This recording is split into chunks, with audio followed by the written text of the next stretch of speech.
नमस्कार, mountain prime न्यूजमा स्वागत छ। म प्रमिला खतिवडा। नमस्कार, म सचिता बुढाथोकी। सुरुमा अहिलेसम्मका मुख्य समाचार। संविधान निर्माणपछि आर्थिक समृद्धिको यात्रामा लाग्ने दलहरूको प्रतिबद्धता पूरा भएन। सिद्धान्त र विचारभन्दा पनि व्यक्तिगत कुण्ठाले आन्तरिक विवाद भएकाले समस्या आएको टिप्पणी। सर्वोच्चको निर्णयसँगै एकता अघिको अवस्थामा पुगेको एमालेको एउटा समूह अप्ठ्यारोमा। एकता विरोधी गतिविधिका कारण आगामी दिनमा कसरी प्रस्तुत हुन्छन् भन्नेमा आम चासो। निर्वाचन आयोगद्वारा केपी शर्मा ओली र पुष्पकमल दाहाल अध्यक्ष रहेको नेपाल कम्युनिस्ट पार्टी नेकपा खारेज। एकीकरण गर्ने भए 15 दिनभित्र निवेदन दिन आह्वान। नेकपा माओवादी केन्द्रले नेपाली कांग्रेस र जनता समाजवादी पार्टीसँग सरकार, संसद सञ्चालन लगायतका विषयमा वार्ता गर्ने। चैत 1 गते कार्यकर्ता भेला गर्ने निर्णय। नेकपा एमाले र नेकपा माओवादी पार्टी एकीकरण अघिको अवस्थामा पुगेसँगै वर्तमान सरकारको भविष्यमा प्रश्न। सरकारले आवश्यकता अनुसार कदम चाल्ने सरकार पक्ष सांसदको भनाई। म्यानमार सेनाद्वारा याङ्गुन स्थित एउटा अपार्टमेन्टमा बन्धक बनाइएका प्रदर्शनकारीलाई सुरक्षित रिहा। राष्ट्रसङ्घ तथा पश्चिमी राष्ट्रको दबावपछि 200 प्रदर्शनकारी मुक्त। र एफसी पोर्टो च्याम्पियन्स लिग फुटबलको क्वार्टर फाइनलमा प्रवेश। पोर्टोसँग युभेन्टस 3-2 गोल अन्तरले पराजित।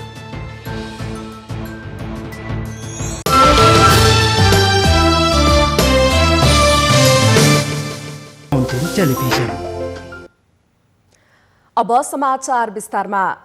लामो संघर्षपछि नेपालमा संविधान निर्माणको काम पूरा भएसँगै राजनीतिक दलहरूको क्रान्तिको चरण पूरा भएको र अब आर्थिक समुन्नतितर्फ लाग्ने बेला भएको बताएका थिए। तर पछिल्ला दिनमा दलहरूबीच चलिरहेको अन्तर्द्वन्द्वका कारण फेरि मुलुक आर्थिक विकासको यात्रामा जान सकेन। तर यी दलहरूबीचको अन्तर्द्वन्द्वमा भइरहेको बहस भने सिद्धान्त र विचारभन्दा फरक रहेको देखिएको छ।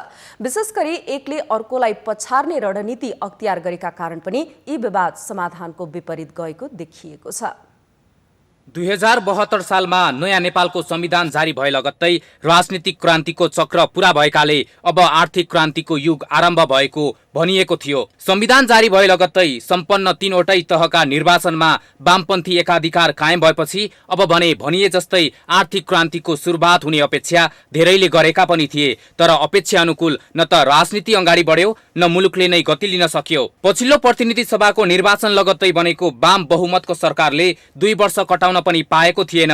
मुलुकको राजनीति चुनाव अगाडिकै स्थितिमा पुग्यो। सत्तारूढ दलमा सुरु भएको गुटको झगडाले बहुमतको सरकार आफैलाई अस्थायी महसुस गर्नुपर्ने स्थितिमा आइपुगेको छ। पछिल्लो चरणमा सत्ताधारी पार्टी नेकपाको नामलाई लिएर सर्वोच्च अदालतमा परेको एउटा मुद्दामा अदालतले गत आइतबार निर्णय दिए लगत्तै सत्तारूढ दलले संसदमै बहुमत गुमाउन पुगेको छ। तत्कालीन नेकपा एमाले र नेकपा माओवादी केन्द्रबीच एकता भई बनेको नेकपालाई अदालतले खारेज गरिदिए लगत्तै अब यी दुई पार्टी पुरानै स्वरूपमा फर्किएका छन्। संसदमा 173 सांसद सहित बहुमतमा रहेको साबिक नेकपाको सरकार अदालतको फैसला लगत्तै एमालेमा रूपान्तरण भएको छ। एमालेसँग यति बेला 120 सांसद मात्रै संसदमा रहेका छन्। अदालतको फैसलाकै कारण नेकपा विधिवत विघटनमा परेको छ। एकताको यो 33 महिने अवधिमा नेकपा र त्यसको नेतृत्वमा रहेका प्रधानमन्त्री ओलीले यो अवधिमा पार्टी भित्रैको गुटका कारण भोग्नु परेको फजितीकै कारण सरकारले जनअपेक्षा अनुरूप काम पनि गर्न नसकेकै हो।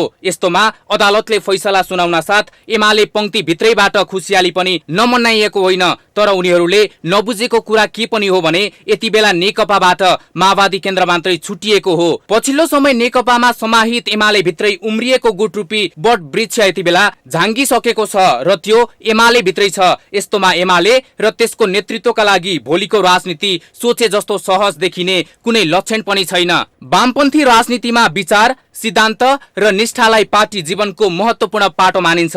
जुन पार्टी विचार, सिद्धान्त र निष्ठाका आधारमा सञ्चालित भएको हुन्छ त्यसले आफ्ना अगाडिका सबै खाले बाधा अवरोधलाई सहजै पन्छाउन सक्दछन्। तर पछिल्लो समय एमालेमा फस्टाएको प्रवृत्ति भने वामपन्थी आचरणकै विपरीतमा रहेका छन्। विचार, सिद्धान्त र निष्ठा सुन्ने नेता र कार्यकर्ताको झुण्डका रूपमा एमाले भित्र एउटा पंक्ति जहिल्यै नेतृत्वका सामु अवरोध बनेर उभिँदै आएको छ। पार्टी नेतृत्वमै रहेका नेताहरू विचार र निष्ठाबाट विचलित भएर व्यक्तिगत कुण्ठा हुँदा संलग्न पार्टी त प्रभावित प्रभावित हुन्छ नै। यसले पार्ने असरबाट मुलुक नै मुक्त हुँदैन। यस्तो प्रवृत्तिले मुलुकलाई नै अन्योलपूर्ण स्थितिमा पुर्याउँदछ, जुन यति बेला एमालेमा देखिने स्पष्ट संकेत मिल्न थालेको छ। एमाले भित्रैको माधव कुमार नेपाल लगायत एमाले पार्टी निर्माणमा योगदान दिएका कतिपय नेताहरू यति बेला पार्टी अध्यक्ष केपी शर्मा ओलीका विरुद्धमा देखिएका छन्। तर यिनको यो विरोधमा कहीँ कतै विचार र सिद्धान्तको ओत पाइएको छैन। पार्टी र सरकारमा भागभण्डा, उसका र आफ्ना भन्ने शक्ति र पदको झगडाले नै विवादको रूप लिएको पाइएको छ, जहाँ निष्ठाको कुनै गुन्जायस नै देखिँदैन। झगडाको मूल कारण बनेको शक्ति र पदको विषयले पार्टी प्रतिको निष्ठालाई नै नामेड गरिदिएको यो नयाँ चरणबाट एमाले अबको राजनीति सुरु गर्नुपर्ने भएबाट पनि पार्टीका आगामी दिन त्यति सहज देखिएको छैन। यसमा पार्टी नेतृत्व र निज निकटका नेता कार्यकर्ताले समय रहँदै ध्यान पुर्याउनु जरुरी छ।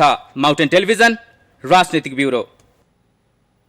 करिब 1 वर्षसम्म चलेको सत्तारूढ़ दलको विवाद अनेक चरण पार गर्दै अहिले आफ्नै पार्टीमा फर्किने स्थितिसम्म पुग्यो। तर पार्टी एकीकरण गरेको यो 3 वर्षको समयमा पार्टी एकता विपरीतका गतिविधि गर्ने खेमा पछिल्लो समय भने अप्ठ्यारोमा परेको छ।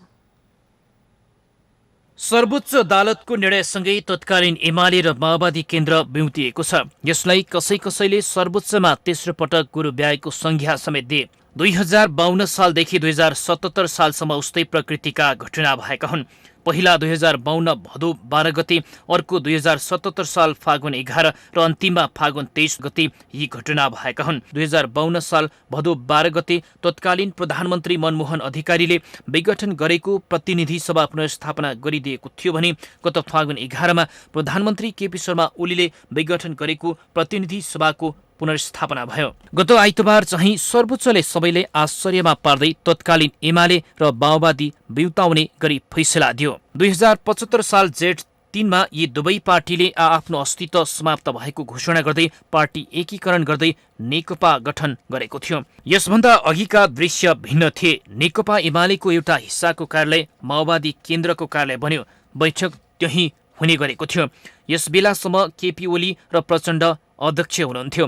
तर एमाले सहितको माओवादी केन्द्रको बैठकले अध्यक्ष रहेका प्रधानमन्त्री ओलीलाई हटाएर त्यसको ठाउँमा माधव कुमार नेपाललाई चयन गरेको थियो। धुम्बर राईको पार्टी कार्यालयमा नेकपा एमाले साइनबोर्ड झुन्डिसकेको छ। पेरिस डाँडामा माओवादी केन्द्रको साइनबोर्ड टाँगिनेछ। तर पूर्व प्रधानमन्त्री समेत रहनुभएका माधव कुमार नेपाल, झोलनाथ खनाल लगायतको एमालेको एउटा समूह साइनबोर्ड विहीन भएको छ। उहाँहरू अहिले घरकुना घाटको अवस्थामा पुग्नु भएको चर्चा भइरहेको छ।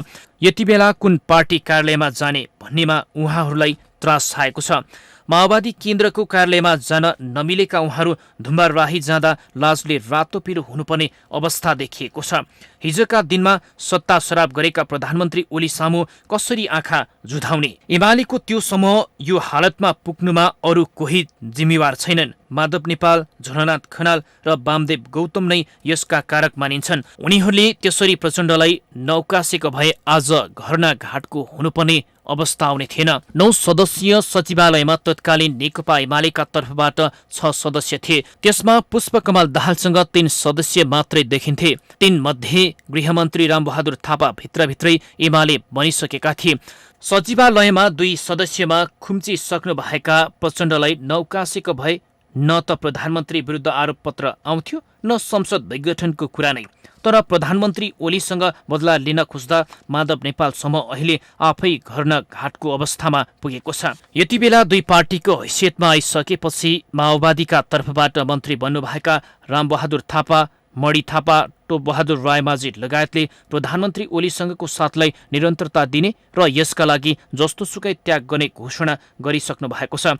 तर झोलनाथ खनाल, माधव नेपाल लगायतका एमालेका नेता भने पार्टी एकीकृत हुँदा पुष्पकमल दाहालसँग लागे पनि पार्टी छुट्टिन साथ आफ्नै पार्टी फर्किने घोषणा गर्नुले उहाँहरूको अभिष्टमाथि गहिरो शङ्का उठेको चर्चा चलिरहेको छ। वरिष्ठ नेताको पदको लागि समेत उहाँहरू आफ्नै पार्टीमा फर्केको अवस्था समेत देखिएको छ। तर जे भए पनि उनीहरू पेरिस डाँडाबाट धुम्बाराई सर्ने घोषणा सोमबार गरेका छन्। यसका लागि सोमबार प्रचण्डबाट दुलही विदा भएझै विदा भएका छन् एमालेको माधव नेपालको समूह। अब त्यो बिस्तारै धुम्बाराई सर्नेछ। धुम्बाराही सरेपछि अब उनीहरूको भूमिका के हुन्छ? आम प्रश्नको विषय बनेको छ। उनीहरू एमाले भित्रै बसेर शक्ति सञ्चय गर्ने र पेरिस डाँडाका लागि काम गर्ने हो भने त्यसले स्थिरता दिँदैन। उनीहरूले धुमर राई सनै घोषणा गरेपछि बजारमा नयाँ टिप्पणी सुनिएको छ। उनीहरू त्यहाँबाट काजमा सरेका हुन्। आफ्नो शक्ति पुगेपछि फेरि सोही ठाउँमा काज फिर्ता हुन सक्छन्। त्यसैले उनीहरूमाथि धुमर राईमा बसेर पेरिस डाँडाका लागि काम गरेको आरोप लाग्न सक्छ। माउन्टेन टेलिभिजन राजनीतिक ब्युरो। निर्वाचन आयोगले नेकपा एमाले र नेकपा माओवादी केन्द्रलाई साबिकै अवस्थामा फर्केको जानकारी गराउने भएको छ। सर्वोच्च अदालतले फागुन 23 गते नेपाल कम्युनिस्ट पार्टी नेकपाको नामबारे फैसला दिएको छ। निर्वाचन आयोगले मंगलबार साबिकै नेकपा एमाले र नेकपा माओवादी केन्द्र अलग अलग राजनीतिक दलको रूपमा रहेको दुवै दललाई जानकारी गराउने निर्णय गरेको निर्वाचन आयोगका प्रवक्ता राजकुमार श्रेष्ठले बताउनुभयो। त्यसैगरी सर्वोच्च अदालतको फैसला अनुसार निर्वाचन आयोगमा यसअघि गोपाल किरातीको नाममा दर्ता भएको माओवादी केन्द्र र सन्ध्या तिवारीको नाममा दर्ता भएको नेकपा एमाले कायम हुन नसक्ने भन्दै दुवै दललाई नयाँ नामसहित विवरण 15 दिनमा आयोगमा पेश गर्ने जानकारी गराए पनि उहाँले जानकारी दिनुभयो। साथै पूर्व एमाले र पूर्व माओवादी केन्द्र पार्टीहरू एकीकरण हुन चाहेमा नाम र के चिन्ह प्रस्ताव गरेर 15 दिनभित्र निवेदनसहित आयोगमा उपस्थित हुन समेत जानकारी गराउने निर्णय भएको उहाँले बताउनुभयो।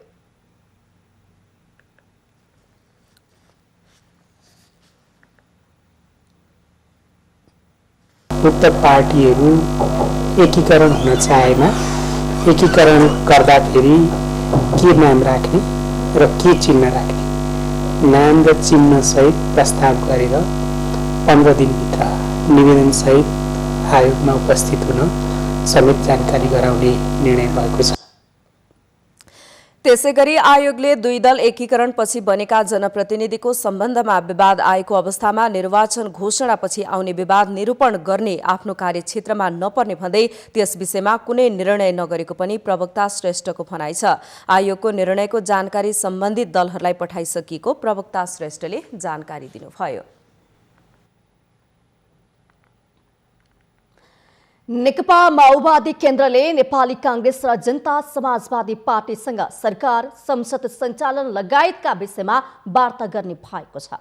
मंगलबार पार्टी कार्यालय पेरिस डाँडामा बसेको नेकपा माओवादी केन्द्रको स्थायी कमिटी बैठकले सरकार, संसद सञ्चालन र संविधान कार्यान्वयनको समग्र प्रक्रियाबारे विपक्षमा भएका दुवै दलसँग छलफल गर्ने निर्णय गरेको छ।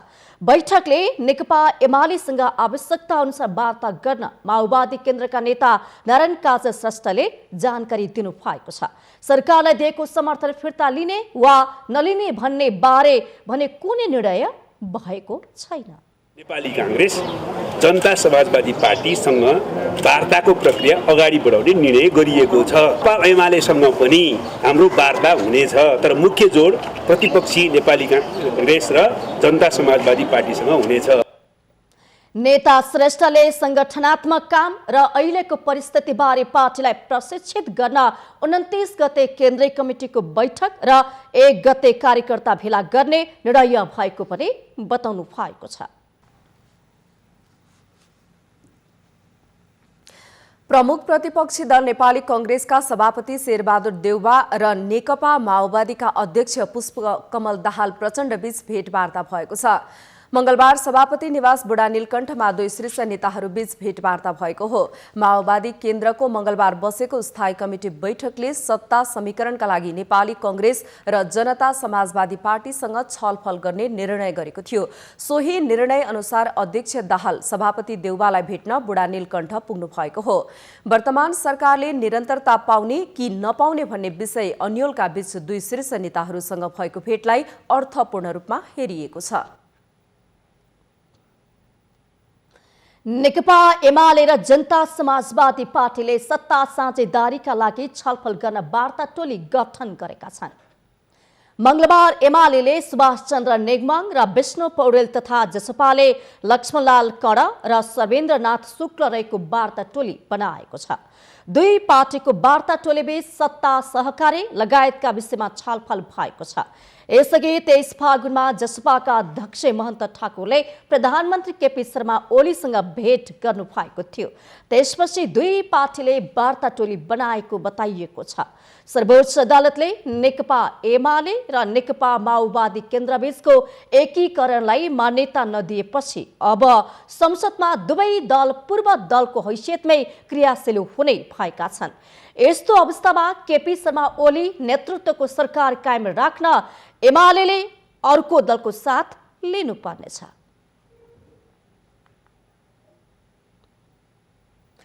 माउन्टेन प्राइम न्यूजमा पालो भएको छ विश्रामको।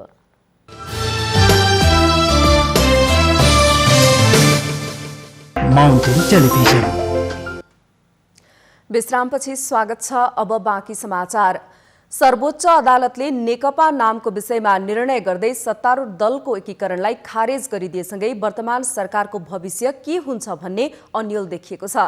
तत्कालीन एमाले र माओवादी केन्द्रबीच पार्टी एकता भएपछि करिब 2/3 को सरकार बनेको थियो। तर सर्वोच्च अदालतले पार्टी एकता भङ्ग गर्नुपर्ने फैसला गरेसँगै वर्तमान सरकारको भविष्य के हुन्छ भन्ने अन्यलता बढेको हो। सर्वोच्च अदालतले आइतबार ऋषि कटेल नेतृत्वको पार्टी नै नेकपा रहेको फैसला गरेसँगै सत्तारूढ दल एकीकरण पूर्वको अवस्थामा फर्किएको छ, जसका कारण वर्तमान प्रधानमन्त्री केपी शर्मा ओली नेतृत्वको सरकारको भविष्य के हुन्छ भन्ने अन्यल देखिएको हो। प्रधानमन्त्री ओली अहिले नेपालको संविधानको धारा 76 को उपधारा 1 अनुसार प्रधानमन्त्रीको हैसियतमा रहनु भएको थियो। तर सर्वोच्चको फैसलासँगै प्रधानमन्त्रीको यो हैसियत स्वतः परिवर्तन भइसकेको छ। अबको दिनमा तत्कालीन नेकपा माओवादी केन्द्रले सरकारलाई दिएको समर्थन फिर्ता लिएमा प्रधानमन्त्रीको पद धरापमा पर्ने निश्चित जस्तै बनेको छ। यस्तो अवस्थामा प्रधानमन्त्री ओलीले 30 दिनभित्र विश्वासको मत लिएर अगाडि बढ्न सक्ने नेकपा एमालेका सांसद विशाल भट्टराई बताउनुहुन्छ। प्रधानमन्त्रीले विश्वासको मत लिन नसकेमा धारा 76 को उपधारा 2 को अर्को प्रधानमन्त्री बन्ने उहाँको भनाइ छ। अब प्रधानमन्त्री नेपालको संविधानको धारा 76 को 1 अनुसारको प्रधानमन्त्री अब धारा 76 2 मा रूपान्तरित भएको अवस्था छ र त्यसो भइसकेपछि साबिक माओवादी केन्द्रले यदि संसदबाट प्रधानमन्त्रीको समर्थन फिर्ता विधिवत रूपमा लिएको अवस्थामा उहाँले विश्वासको मत लिनुहुन्छ र विश्वासको मत लिँदाखेरि चाहिँ अरू राजनीतिक दलहरूले उहाँलाई विश्वासको मत प्रदान गरे भने उहाँ प्रधानमन्त्रीको रूपमा कन्टिन्यू रहनुहुन्छ। विश्वासको मत प्राप्त भएन भने अर्को गठबन्धनको सरकार पनि बन्न सक्छ।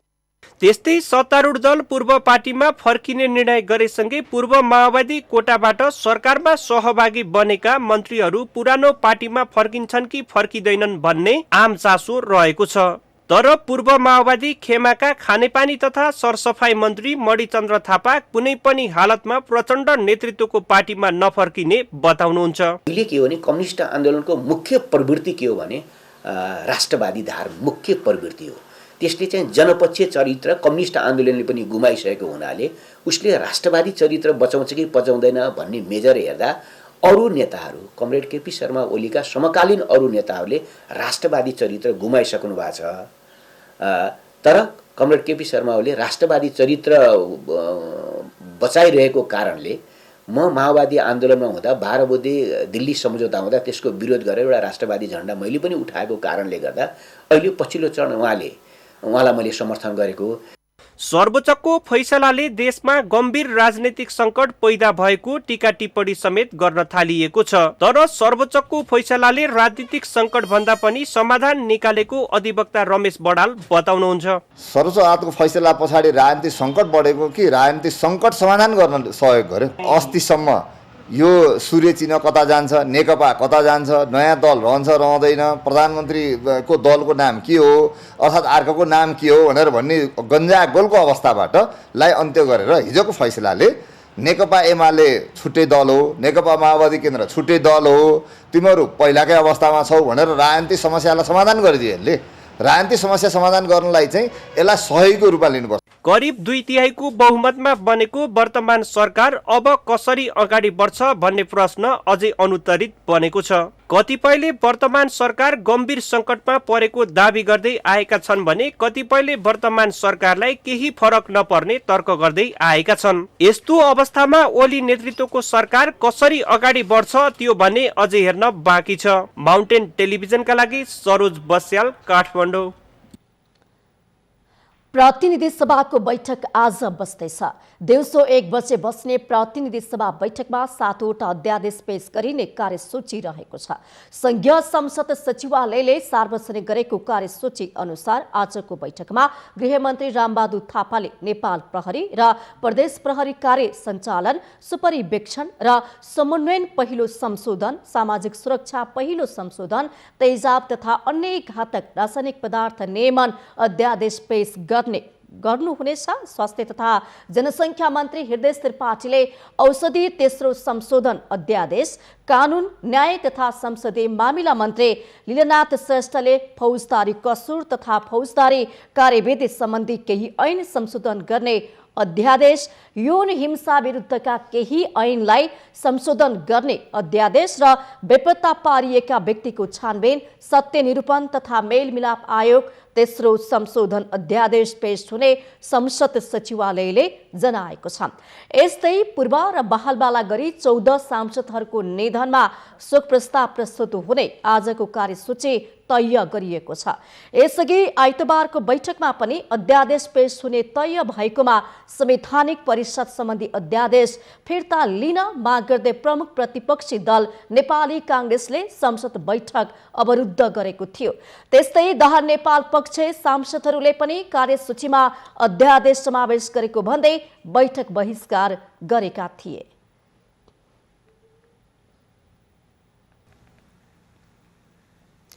सर्वोच्चको आदेशसँगै छुट्टा छुट्टै बाटोमा लागेको नेकपा एमाले र माओवादी केन्द्रले आआफ्ना गतिविधि सञ्चालन गर्न थालेका छन्। सत्तारूढ दलको हैसियतमा रहँदा विवादको भुमरीमा परेको यो दल फुटसँगै पुरानै अवस्थामा फर्किएका छन्। नेकपा एमाले आफ्नो पार्टी कार्यालयको बोर्ड समेत फेरिसकेको छ भने माओवादी केन्द्रले पार्टीको औपचारिक बैठक नै आयोजना गरिसकेको छ। तर अहिलेको अवस्थाले कम्युनिस्ट पुनः एक हुन नसक्ने देखिएको चर्चा चलिरहेको छ।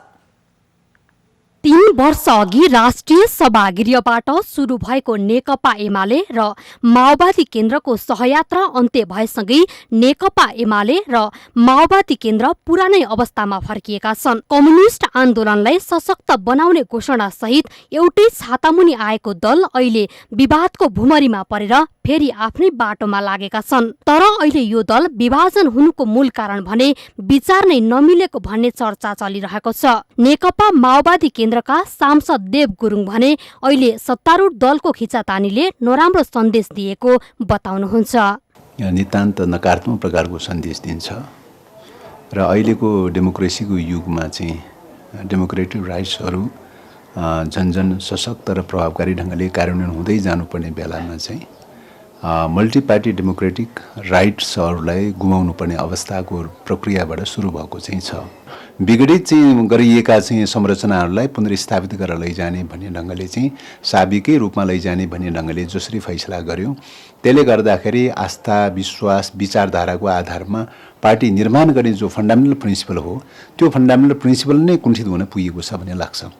3 वर्ष अगाडि पार्टी एकता हुँदा आर्थिक समृद्धि लगायतका नारा दिए पनि अहिलेको विवाद हेर्दा यी दुई छुटिनुलाई कतिपयले राजनीतिक निकासको अवस्था समेत भनेका छन्। तर एक हुँदा बलियो जनमत पाएको यो दलले आगामी दिनमा अहिलेको विवादको परिणति भोग्नुपर्ने पक्का छ। नेकपा एमालेका वरिष्ठ नेता झलनाथ खनाल भने तत्कालीन अवस्थामा एकता गरेको प्रक्रियामा त्रुटि रहेकाले अहिलेको समस्या आएको बताउनुहुन्छ। त्यति बेलै पार्टी दर्ता गर्दाखेरि राम्ररी कानुनलाई हेरेर, ऐनलाई हेरेर के गर्दा उपयुक्त हुन्छ भन्ने कुराको सन्दर्भमा सबै कुरा मिलाएर पार्टी दर्ता गर्नु पर्थ्यो। पार्टी दर्ता गर्ने बेलामा जुन खालका वकिलहरूले हामीलाई चाहिँ सुझावहरू दिए ती सुझावहरू दिने वकिलहरूलाई छान्ने कुराहरूमा पनि हाम्रो मिस्टेक भयो र त्यसले गर्दाखेरि अहिले यो 3 वर्ष पछाडि आएर यो परिणाम आएको छ। यो बडो दुःखद परिणाम हो। तर हामी यसरी दुईटा पार्टीहरू फेरि अलग भए पनि हामी फेरि पनि कम्युनिस्ट आन्दोलनको एकताको पक्षमा छौँ। लामो गतिरोधपछि विगतमा एक भएको पार्टी आफ्नै बाटो लाग्ने स्थिति बन्यो। यसले विवादका पक्षहरूलाई केही समय भने सहज नै भएको देखिन्छ। आन्तरिक रूपमा विवाद हुनुभन्दा अहिलेको अवस्था ठिक रहेको तर्क चले पनि यसले समग्र कम्युनिस्ट एक हुन नसक्ने सन्देश प्रवाह भएको छ। माउन्टेन टेलिभिजनका लागि सङ्गीता अधिकारी, काठमाडौँ। शिक्षा, विज्ञान तथा प्रविधि मन्त्री कृष्ण गोपाल श्रेष्ठले समयमा नै पाठ्य पुस्तक छापेर विद्यार्थीको हातमा पुर्याउन निर्देशन दिनुभएको छ। मंगलबार जनक शिक्षा सामग्री केन्द्र लिमिटेडको अनुगमन गर्दै मन्त्री श्रेष्ठले पाठ्य पुस्तक समयमा नै विद्यार्थीको हातमा पुर्याउन निर्देशन दिनुभएको हो। समयमा पुस्तक दिन नसकेको आलोचना धेरै आउने गरेको भन्दै अब त्यस्तो गुनासो सुन्न नचाहेको उहाँको भनाइ छ। के आउँछ भन्दाखेरि यसले पुस्तक नै विद्यालय र विद्यार्थीले समयमा दिन सकेन भन्ने ढङ्गको आलोचना चाहिँ धेरै आउने गर्छ। अब यो आलोचना विगतमा जे जस्तो आओस्, हामी विगतको मैले पास इज पास भनिसकेका छौँ। वर्तमानमा सचिवजी यहीँ हुनुहुन्छ, म यहीँ छु। वर्तमानमा म यो कमेन्ट चाहिँ सुन्न चाहन्न। अब नयाँ शैक्षिक सत्र असारदेखि सुरु हुने भन्दै मन्त्री श्रेष्ठले कक्षा 1 देखि 12 कक्षासम्मको पुस्तक प्रकाशन गर्नको लागि निर्देशन दिनुभएको छ। मन्त्री श्रेष्ठले जनक शिक्षा सामग्री केन्द्र निर्वाचनको लागि मतपत्र छाप्न पनि तयारी अवस्थामा रहनुपर्ने बताउनु भएको छ।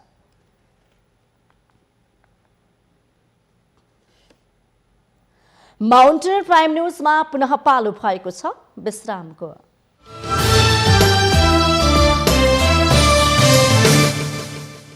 Mountain television. विश्रामपछि स्वागत छ। अब बाँकी समाचार। रूपन्देहीको कञ्चन गाउँपालिकामा अनौठो भैँसी बजार लाग्ने गरेको छ। 2030 सालभन्दा अगाडिदेखि नै सुरु भएको मानिने उक्त भैँसी बजारमा पछिल्लो समयमा व्यवसाय फस्टाउन थालेको छ। भैँसीको कारोबार बढेसँगै स्थानीय हरैया माध्यमिक विद्यालयको पनि आम्दानीमा वृद्धि भएको छ। रूपन्देहीमा 4 दशक अघि हात्ती र सुँगुर लडाएर मेला लगाइने ठाउँ अहिले भैँसी व्यापारिक केन्द्रको रूपमा परिणत भएको छ। रूपन्देहीको कञ्चन गाउँपालिका वडा नम्बर 3 मा रहेको हाट बजारमा साताको शनिबार भैँसी र व्यापारीहरूले भरिन्छन्। हरैया माध्यमिक विद्यालयको झण्डै 1 बिघा क्षेत्रफलमा भैँसीको व्यापार सँगसँगै हाट बजार लाग्ने गरेको छ, जुन विद्यालयको आय स्रोत समेत बन्न पुगेको छ। यो विद्यालय स्थापना कालदेखि विद्यालय 24 सालमा स्थापना भयो।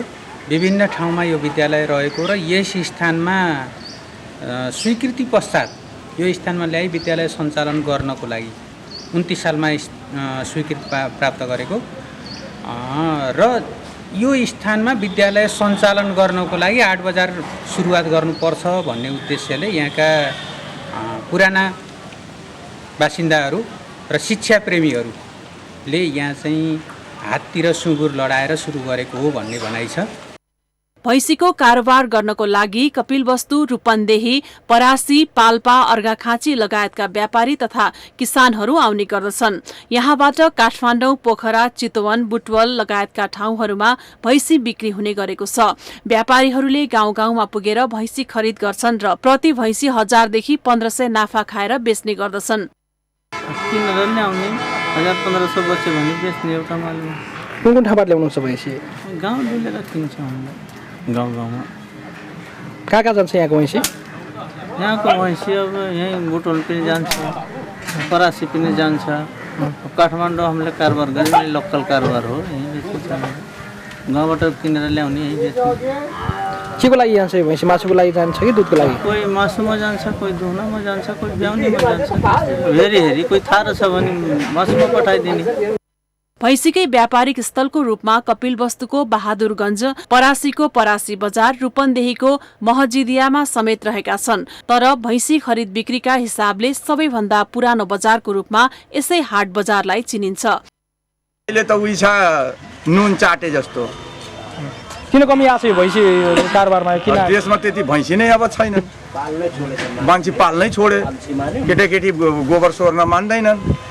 एउटा भैँसी पाल्न गाह्रो भइराखेको छ। त्यति बेला एउटा घरमा 20 वटा भैँसी हुन्थे। खोरको खोर भैँसी हुन्थे। अब अहिले त एउटा 10 घर कटाउँदा बल्ल एक घरमा एउटा भैँसी भेटाइन्छ। व्यापारीहरूले सोझै गाउँबाट भैँसी खरिद गर्ने हुनाले उनीहरूसँग कागजपत्र हुँदैन, जसले केही प्रशासनिक समस्या रहेको व्यापारीहरूको गुनासो छ। हाट बजारमा ल्याइसकेपछि प्रति गोटा भैँसीको 200 रुपियाँ कर विद्यालयको सहयोगका लागि काटिने गर्दछ र विद्यालयबाट नै भैँसीको बिल र कागजपत्र बनाइन्छ, जसले गर्दा किनबेचमा सहयोग भएको छ भने विद्यालयको आय स्रोत समेत बढेको छ।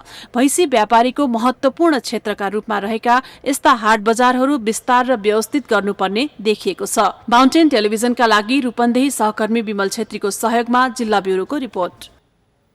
पैसा कमाएर परिवारलाई सुख दिने सपना बोकेर विदेश जानेहरूको परिवारमा सम्बन्ध विच्छेदको घटना बढ्न थालेको छ। देशमा संहिता लागू भएसँगै नयाँ मुलुकी संहिता ऐन 2075 लागू भएपछि बागलुङ जिल्लामा श्रीमान श्रीमती बीच पारिवारिक रूपमा मेलमिलाप नभएको भन्दै सम्बन्ध विच्छेद गर्नेको संख्या बढ्न थालेको हो। देशमा रोजगारी नभएको भन्दै रोजगारीको लागि विदेशिने क्रम बढेसँगै बागलुङ जिल्लामा सम्बन्ध विच्छेदका घटना बढेका छन्। देशमा संघीयतासँगै नयाँ मुलुकी संहिता ऐन 2075 लागू भएपछि जिल्ला अदालत बागलुङमा सम्बन्ध विच्छेदको मुद्दा दर्ता गराउनेमा पुरुषभन्दा महिलाको संख्या धेरै देखिन थालेको हो। आर्थिक वर्ष 2077-78 को हालसम्म 116 वटा सम्बन्ध विच्छेदका मुद्दा दर्ता भएकोमा महिलाबाट 94 वटा मुद्दा दर्ता गरिएको छ भने पुरुषबाट 22 वटा मात्रै दर्ता गरिएको छ। तीमध्ये 76 वटा मुद्दामा मिलापत्र गराइएको छ भने 40 वटा मुद्दा फर्स्योट गर्न बाँकी छ। जिल्ला अदालत बागलुङका न्यायाधीश वासुदेव नेउपानेले सम्बन्ध विच्छेदका मुद्दा दर्ता गराउनेमा महिलाको संख्या बढी हुनुमा वैदेशिक रोजगार प्रमुख कारण भएको बताउनुहुन्छ। अनि त्यो केटी अथवा महिलाप्रति अलिकति चारित्रिक आरोप लागेको पनि केही अवस्था देखिन्छ र केही उनीहरूको चरित्र कमजोर भएको पनि पाइन्छ है। किनभने कतिपय यहाँ कागज मिलाउनलाई दुईवटा सल्लाह गरेर अब अन्त्य बिहा गरिसक्यो, के कागज मिलाउनु मात्रै आएको भनेर पनि आज फिर्ता ल्यायो, भोलिपल्ट मिलापत्र गरेर सम्बन्ध विच्छेद हुने गरेर पनि गराएको छ। अनि किन गर्नु आएको बिहा? सानो बच्चा छ, 1-1.5 वर्षको बच्चा छ, त्यो बच्चालाई बाबुसँग जिम्मा राख्ने भनेर लेखा हुन्छ मिलापत्रमा। विशेष गरी सम्बन्ध विच्छेदसम्म पुगेका घटनाहरूका कारणहरूमा विदेशबाट कमाएको पैसा गलत ठाउँमा प्रयोग हुनु, चारित्रिक आरोप लगाइनु मुख्य रहेको अधिवक्ताहरू बताउनुहुन्छ। महिलाहरूको किन सम्बन्ध विच्छेद मुद्दा परिरहेको छ भने हेऱ्यो भने अहिले पुरुष र महिलाहरूका बिचमा यो समाजमा एउटा द्वन्द्व छ। त्यो द्वन्द्व भनेको के हो भने अधिकार प्राप्त गरे महिलाहरू अधिकार प्राप्त गरेपछि हामी अब अधिकारमा सम्पन्न छौँ, हाम्रो अधिकार हो, सबै चिजमा हाम्रो अधिकार हुन्छ भने त पुरुषहरूमा के दम्बर के भने हिजो बाबुबाजेका पालादेखि केही न केही ढङ्गबाट महिलाहरू हाम्रो नियन्त्रणमा रहेका हुन्, त्यही रूपमा रहनुपर्छ, अनुशासन आदि इत्यादिदेखि यो सबै कुरामा उल्टा पुरुषहरू डोमिनेट नै रहनुपर्छ भन्ने सोच हामीहरूको सोसाइटीमा रह्यो। बागलुङ जिल्लाको सन्दर्भमा हेर्दाखेरि सबै मुद्दा एकातिर, सम्बन्ध विच्छेदका मुद्दाहरू एकातिर राख्दा अझ सम्बन्ध विच्छेदका मुद्दाहरू चाहिँ धेरै देखियो बागलुङमा यो आर्थिक वर्षमा। अगाडि भने अब त्यही रूपमा थियो। खास गरी 3टा कारण हुन् जस्तो लाग्छ। पहिलो कारण भनेको जो महिलाहरूलाई जुन किसिमले चाहिँ अब एउटा हिंसामै राख्ने एउटा जुन चाहिँ प्रवृत्ति छ त्यो कुरामा चाहिँ चेतना र त्यसमा चाहिँ रोकथामका निम्ति प्रभावकारी रूपमा चाहिँ अगाडि बढेको जस्तो लागेन। दोस्रो कारण भनेको चाहिँ विवाह गर्ने उमेर नपुग्दै विवाह गर्ने एउटा। अर्को तेस्रो कारण भनेको वैदेशिक रोजगार पनि एउटा कारण हो भन्ने लाग्छ। सम्बन्ध विच्छेदका मुद्दा दर्ता गराउन आउनेहरूले खान बस्न लाउन नदिएको भने पनि त्यसको भित्री कुरा अर्कै हुने गरेको देखिन्छ। महिलाहरूमा चेतना स्तर बढे पनि महिलाहरूलाई दबावमा पारेर सम्बन्ध विच्छेदमा जान बाध्य गराउने गरेको महिला अधिकार कर्मीहरू बताउँछन्। डिभोर्सका मुद्दा बढी हुनुमा एउटा चाहिँ वैदेशिक रोजगार र अर्को पारिवारिक विचलन अविश्वास बढ्दै गएको छ। विभिन्न सामाजिक सञ्जालहरूको दुरुपयोग पनि छ र महिलाहरूलाई वास्तवमा पीडा दिई घर छोड्न बाध्य बनाइन्छ। सम्बन्ध विच्छेदको अर्को कारण नक्कली विवाह समेत देखिएको छ। अध्ययनको लागि कागजी विवाह गरेकाहरू असफल भएपछि सम्बन्ध विच्छेद गर्न आएको र अदालतमा मुद्दा परेको देखिन्छ। स्वदेशमै रोजगारी र अवसर सिर्जना गर्न सके यो समस्याबाट समाधान दिन सकिन्छ। माउन्टेन टेलिभिजनका लागि बागलुङ सहकर्मी सुभाष आचार्यको सहयोगमा जिल्ला ब्युरोको रिपोर्ट। देशमा रोजगार काठमाडौँ महानगरपालिकाका मेयर विद्या सुन्दर साक्यले ऐतिहासिक महत्त्वको धरहरा बनाउने काममा अवरोध नगर्न आग्रह गर्नुभएको छ। खिचापोखरी न्यू रोड व्यापार संघको महाधिवेशन तथा साधारण सभालाई सम्बोधन गर्दै मेयर साक्यले निहित स्वार्थमा रहेका केही तत्त्वहरूले विभिन्न बहानामा धरहरा निर्माण काममा अवरोध पुर्याउने गरेको भन्दै त्यस्तो काम कहीँ कतैबाट पनि हुन नहुने बताउनु भएको हो। जहाँसम्म यो धरहराको छ त्यहाँ पनि कहिलेकाहीँ विरोध हुन्छन्, अवरोध हुन्छन्। हामी नै हो कहिलेकाहीँ चिन्हकारी यहाँका स्थानीय व्यक्तिहरू हामी लाग्छौँ बनाउन दिनुहोस्। विभिन्न बहानामा कहिले सम्पदाको नाममा कहिले अभियन्ताको नाममा यहाँका बासिन्दाहरू होइन कहाँबाट आउँछन् त्यहाँ अवरोध गर्छन्, 4-5 जना आउँछन्, ब्यानर राख्छन्, जुलुस गर्छन्, जिन्दाबाद मुर्राबाद भनेर जान्छन्।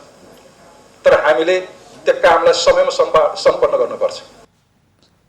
मेयर साक्यले एकले अर्कोलाई दोषारोपण गरेर नभई सबैले आफ्नै स्थानबाट जिम्मेवार रहेर दायित्वबोध गर्न पनि आग्रह गर्नुभयो। व्यावसायिक वातावरण निर्माण तथा व्यवसायको सुरक्षाका लागि महानगर कटिबद्ध रहेको भन्दै उहाँले सुझाव तथा समस्या भए स्पष्ट राख्न पनि आग्रह गर्नुभयो। ललितपुरमा रहेको कुमारी 6 र कुमारी घर पुनर्निर्माण हुने भएको छ। 2072 सालको भूकम्पले क्षतिग्रस्त रहेको ललितपुर स्थित कुमारी 6 र कुमारी घर भारत सरकारको अनुदानमा पुनर्निर्माण हुने भएको हो। मंगलबार भारतीय राजदूत विनय मोहन क्वात्राले ललितपुर महानगरपालिका वडा नम्बर 16 मा रहेको कुमारी 6 र कुमारी निवासको शिलान्यास गर्नु भएको छ।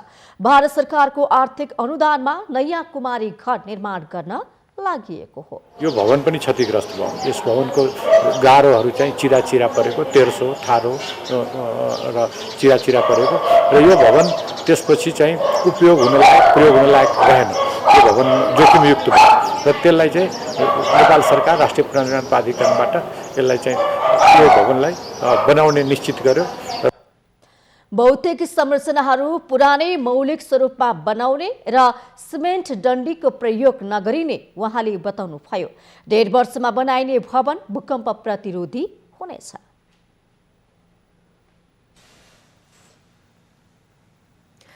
गायिका एवं राष्ट्रिय सभा सदस्य कोमल ओलीले नेकपा एमालेका नेता रघुजित पन्त विरुद्ध मानहानिको मुद्दा दायर गर्नुभएको छ।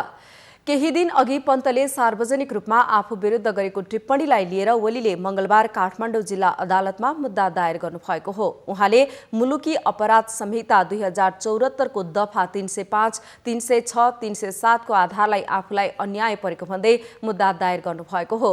पन्तले फागुन 15 गते एक कार्यक्रममा ओलीलाई लक्षित गर्दै अपमानजनक अभिव्यक्ति दिनुभएको थियो। ओलीको उजुरीमा राजनीतिमा प्रोपोगण्डा फैल्याउने कुत्सित उद्देश्य बोके विपक्षीले जानी जानी मलाई प्रतिनिधि पात्र बनाई समग्र महिलाप्रति नै अपमान हुने गरी अभिव्यक्ति दिनु भनेको महिला विरुद्धको जघन्य हिंसा भएको उल्लेख गर्नुभएको छ। हामीसँग आर्थिक, अन्तर्राष्ट्रिय र खेल समाचार बाँकी नै छन्। माउन्टेन प्राइम न्यूजमा फेरि पालो भएको छ विश्रामको।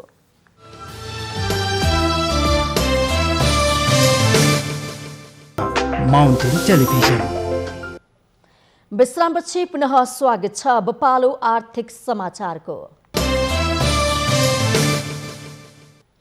शिक्षित युवाहरूको रोजाई सरकारी सेवामा प्रवेश वा वैदेशिक रोजगारीमा पर्ने गर्दछ। तर पाल्पाको तिनाउ गाउँपालिकाको कचलका एक युवाले कृषि क्षेत्रमा नमुनाको रूपमा काम गर्दै सबैको मन जित्न भने सफल भएका छन्। पाल्पा जिल्लाको तिनाउ गाउँपालिकाको कचलाका राम कार्कीले गाउँमै कृषि क्षेत्रलाई आम्दानीको मुख्य स्रोत बनाउनु भएको छ। कार्कीले जिल्लामै पहिलो पटक ड्रागन फ्रुट्सको व्यावसायिक खेती सुरु गर्नु भएको छ। प्रवेशिका परीक्षा उत्तीर्ण गरेपछि कृषि विषयको अध्ययन गरेका रामलाई वैदेशिक रोजगारी र सरकारी जागिरले तान्न सकेन। कृषि कर्ममा कार्कीलाई स्थानीय सरकारले पनि सहयोग गरेको छ। युवा लक्षित कार्यक्रम अन्तर्गत उहाँले आर्थिक सहयोग प्राप्त गरेका छन्। कार्कीले दाङ पुगेर स्थलगत अध्ययन र अवलोकन गरी ड्रागनको खेती सुरु गर्नु भएको हो। गाउँपालिकाको केही सहयोगबाट मैले अहिले लगभग 3 रोपनीमा ड्रागन फ्रुट खेती गर्न सुरु गरेको छु। यो चाहिँ हालसालै हो। यो फागुन चैत भन्नाले पुस 22-23 तिर सुरु गरेको हो। अनि यो नेपालको सबभन्दा महँगो फलफुलको एउटा मात्र रहेछ। स्थानीय सरकारको 25,000 आफ्नो 60,000 गरी 85,000 रुपियाँको लगानीमा सञ्चालित ड्रागन खेती गर्ने कार्की पाल्पाका पहिलो कृषक हुनुहुन्छ। कम सिँचाइ भएको ठाउँमा समेत खेती गर्न सकिने यसको परीक्षण सफल भए उत्पादित वस्तुको बजारीकरणदेखि अन्य क्षेत्रमा कृषि ज्ञान केन्द्रले सहयोग गर्ने आश्वासन दिएको छ। यो ड्रागन फ्रुटको पनि परीक्षणकै रूपमा तिनाउ गाउँपालिकाले यो राखेको पाइयो र यो सफल भयो भने यो परीक्षण सफल भयो, यसबाट राम्रो उत्साहजनक फाइदा किसानले लिन सके भने भावी दिनमा कृषि ज्ञानको तर्फबाट पनि यसलाई आवश्यक पर्ने प्राविधिक कुराहरू र बजार व्यवस्थापनका कुराहरूमा पनि कृषि ज्ञान केन्द्रले योजना निर्माण गर्दाखेरि, योजना तर्जुमा गर्दाखेरि प्रदेश स्तरीय कार्यक्रममा पनि यसलाई समावेश गर्न सकिन्छ। युवा कृषक राम कार्कीले जस्तै स्वदेशमै व्यावसायिक कृषि व्यवसायलाई अँगाल्ने हो भने स्वदेशमै रोजगारी सँगसँगै आम्दानीको बलियो ढोका खुल्ने देखिन्छ। श्रमको सम्मान गर्ने संस्कार बसाल्न सके समृद्ध नेपाल सुखी नेपाली नाराको ठूलै सहयोग हुनेछ। माउन्टेन टेलिभिजनका लागि पाल्पा सहकर्मी प्रकाश नेपालको सहयोगमा जिल्ला ब्युरोको रिपोर्ट। अब पालो अन्तर्राष्ट्रिय समाचारको।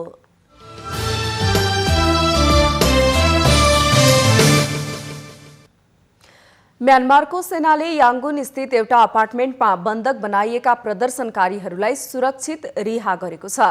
संयुक्त राष्ट्रसङ्घ तथा पश्चिमी राष्ट्रको दबावपछि म्यानमार सेनाले याङ्गुन स्थित एउटा अपार्टमेन्टमा बन्धक बनाइएका करिब 200 प्रदर्शनकारीलाई मंगलबार सुरक्षित रिहा गरेको अन्तर्राष्ट्रिय सञ्चार माध्यमहरूले जनाएका छन्। म्यानमारको सबैभन्दा ठूलो शहर याङ्गुनको एक अपार्टमेन्टमा सुरक्षाकर्मीले सोमबार झण्डै 200 प्रदर्शनकारीलाई एकत्रित गरेर बन्धक बनाएको थियो। संयुक्त राष्ट्रसङ्घको मानवाधिकार कार्यालय लगायत पश्चिमा मुलुकहरूले प्रदर्शनकारीलाई रिहा गर्न दबाव दिएपछि उनीहरू मुक्त भएका हुन्। गएको फेब्रुअरी 1 मा सेनाले निर्वाचित सत्ता हत्याएर शक्ति हातमा लिएपछि म्यानमारमा लगातार प्रदर्शन हुँदै आएको छ। प्रदर्शनमा सुरक्षाकर्मीको बल प्रयोगका कारण अहिलेसम्म कम्तीमा 55 जनाको ज्यान गइसकेको छ। अब पालो खेल समाचारको।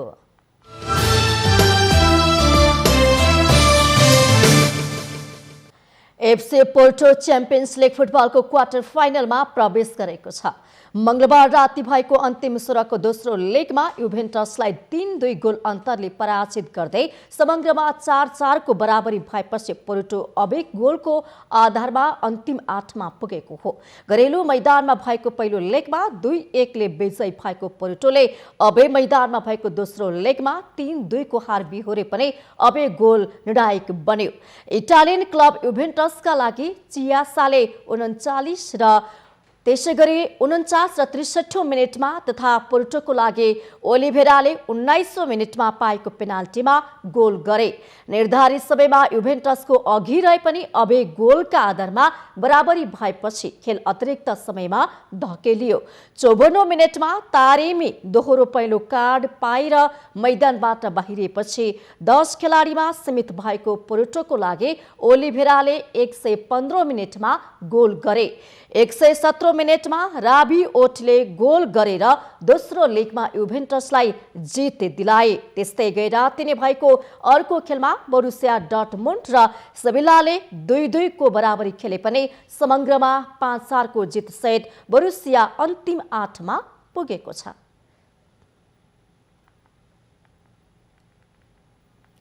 माउन्टेन प्राइम न्यूजमा पुनः पालो भएको छ विश्रामको।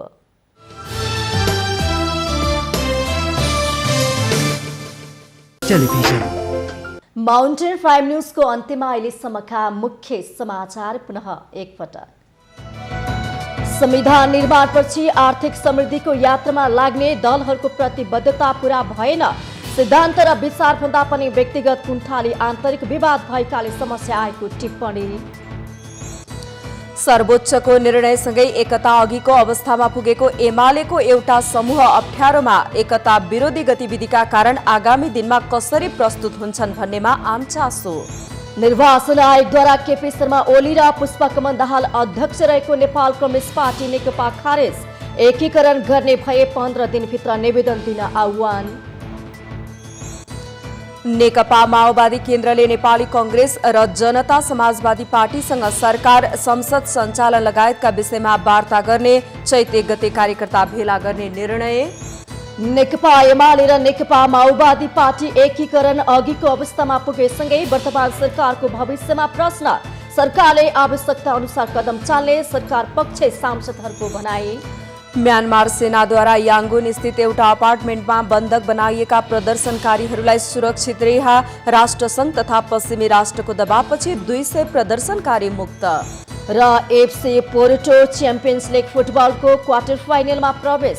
पोर्टोसँग युभेन्टस 3-2 गोल अन्तरले पराजित।